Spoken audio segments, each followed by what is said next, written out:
Intimacy. Most men are scared of it, to be honest. We love intimacy in a physical way. But what about the different levels of intimacy? And what about intimacy outside of our romantic relationships? What about with your friends? What about with your team if you're a business owner or a leader? What about your coworkers or your fellow students? Wherever you're at in your life, you'll notice that intimacy play a massive role in the quality of life you can have. In this video, I'm going to share with you the 4 levels of intimacy and how you can increase the intimacy in your life for a more fulfilling, vibrant life. Let's get into it.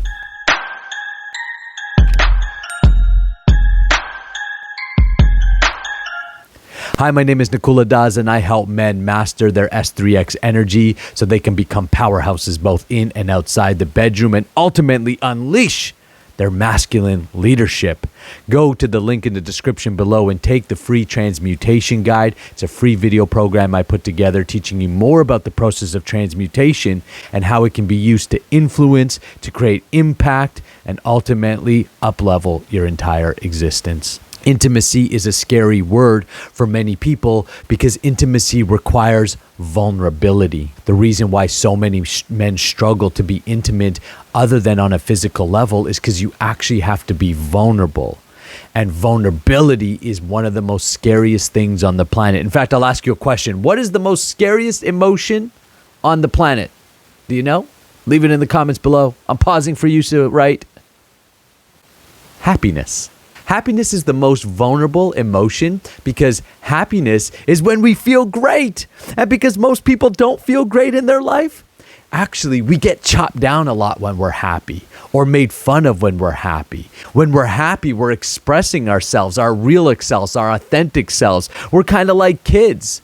And in a very serious world with all these serious people and expectations and cultural influences and religious influences, happiness becomes an expression that makes people feel vulnerable. It calls people out, not consciously, but unconsciously, because they're like, well, I'm not that happy. So rather than addressing the fact that I'm not happy, I'm just going to make fun of this person or chop them down. And over time, as we grow older and older, we actually start to suppress our happiness and our expression and our ability to be vulnerable. Like, look at a kid. Look how vulnerable they are. A kid will literally go from crying to laughing to finding the most simplest thing joyful. But if we do that as adults over time, we kind of be like, oh, what's that person smoking? Yeah, what are they on? Blah, blah, blah, blah. Why? Because underneath that, many people carry a lot of envy and jealousy, especially when they're around someone else who's being successful, who's being happy, and who's learned to be free in this world. Happiness, vulnerability, and intimacy all go hand in hand. The happier you are, the more vulnerable you're living, the more you can be intimate with people because you can move past and through the different levels of intimacy. So what are the 4 different levels of intimacy? Well, one is the physical level. Most people know this, right? Most guys want this, right? Give me that S3X, right?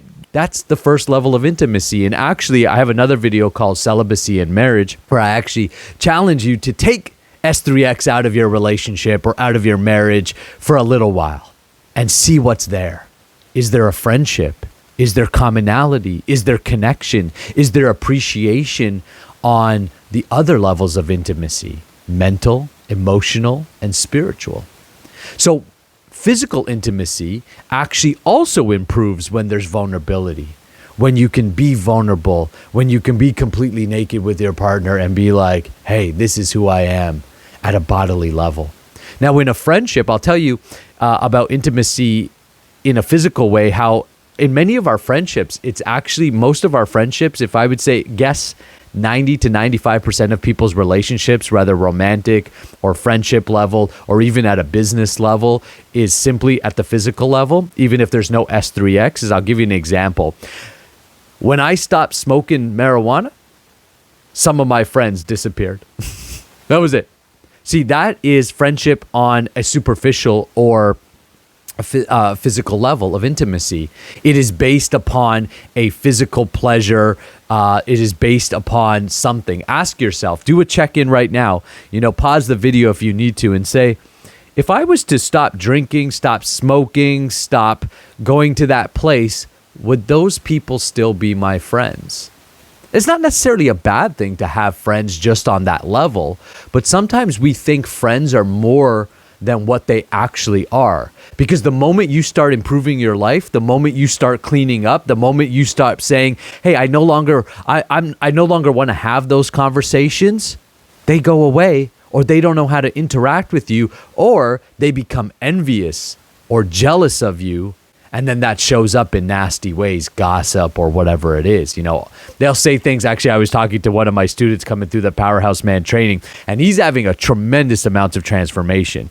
I mean, he's a business owner. He has a very successful furniture company. He's also now in a brand new relationship. The first time ever this relationship got into without having S3X first. So they waited till they were committed and then began to explore the physical part of their relationship. He has grown tremendously in just over a year of working together. And some of his other relationships are seeing some rocky times. He's noticing that some of the friends around him aren't at that same level anymore. And this is one of the biggest challenges with growth, is that the reality is most people will not grow with you. Some will, and that's a blessing. But the reality is most won't, and they'll blame you. They'll say things like, you've changed, man. You've sold out. You're different. Yeah, I am different. I have changed. I don't want to talk about those things anymore. I don't want to do those things anymore because I'm alive. I'm a growing human being. So either grow with me or get out of my way, right? And you have to be strong in growth. If you're serious about actually improving your life, you're going to have to face these realities. And why I always recommend having a coach or mentor. I know if it wasn't for my coaches and mentors to hold me to a higher standard and to hold me to having that type of courage, you know, I would still be probably doing the same nonsense I was doing, you know, when I was, younger and less mature. So the point is this, is that as you grow, physical intimacy will become less and less important. I'm not saying it's not important, and I'm not saying that it shouldn't be there in your relationships. I'm just saying it's just one level, and it's the base level. It's the level that most people meet at. So if you want something deeper in your life, then you need to move beyond that. So what's the second level of intimacy? It's mental. It's at the mental level. Good conversation, intellectual conversation.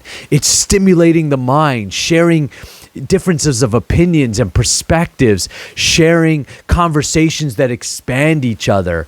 It's being able to sit down and play a game and learn that game together. It's about being able to discuss something and actually enjoy each other's perspectives and opinions. It's being able to have different perspectives and opinions and not take it personal or like, if you don't see everything the way that I see it, then this can't work. That's like a childlike relationship. That's not a real mature relationship. And therefore, if you don't have that, and that's why in my celibacy and marriage video, I said, remove the physical intimacy for a while and see, can you connect intellectually? Do you have things to talk about? Do you have goals that you're working towards together? Can you stimulate each other on a mental level? That's a whole different level of intimacy. And it lasts a lot longer than no matter how long you can last in the bedroom. Why? Because guess what? There's going to be times where some people are going to get sick, or there's going to be times where physical things, maybe the kids are, running around. Maybe you've got stresses and the physical intimacy won't be there. And if that's all you have, you'll notice that in your relationships start to grow, they're distant. So you can only be close or feel close when you're physically intimate. But when you're mentally intimate, you can go through so much together. You can learn together. You can explore.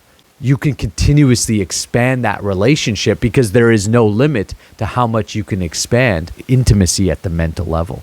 The third level of intimacy is emotional.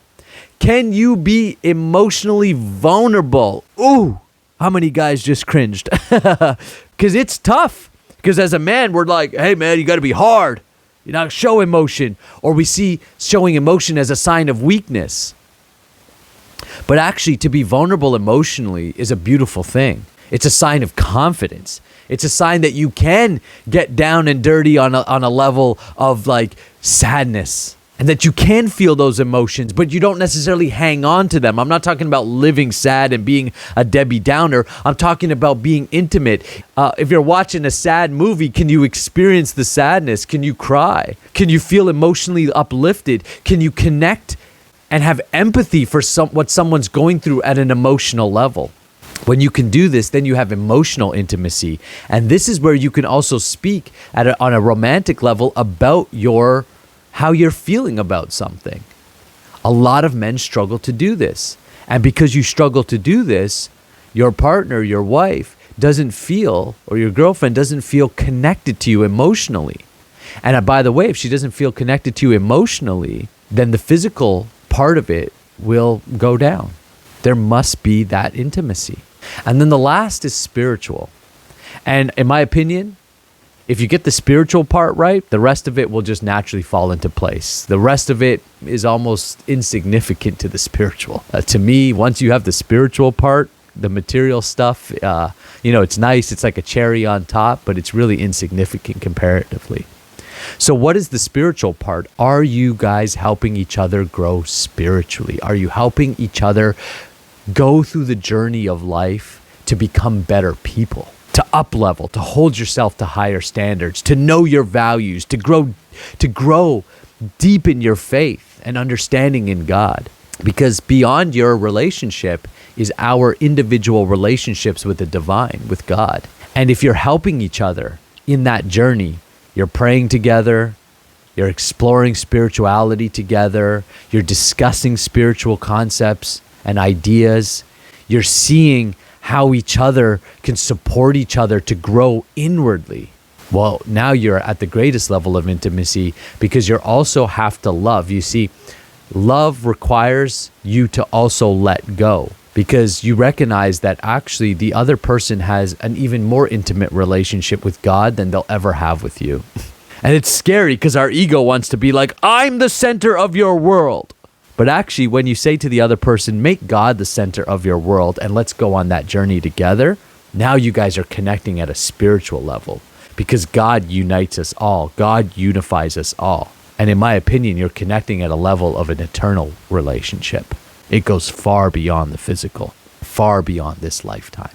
So to recap, the 4 levels of intimacy: physical, mental, emotional, and spiritual. I help men be able to become intimate at all levels. And then they can bring that into the bedroom. But more importantly, they can bring it in all aspects of their life. Yes, in their marriage or romantic relationship, but with their kids, with their business partners and team. Imagine having that type of connection with the people around you. That type of vulnerability. You're going to create loyalty. You're going to create an environment where people can grow and be uplifted. This is going to equal material benefits, and it's going to fulfill your heart. So if you want to work together, if you're interested in learning more about how I might support you in your journey, go ahead and book some time with me on my schedule. I'd love to connect. We'll make sure that we're a right fit, and we can take it from there. Make sure you subscribe to the channel, hit the bell so you get notified, leave comments below. It really helps us get our message and our channel out there. I appreciate you being part of the community. I'll see you on the next video.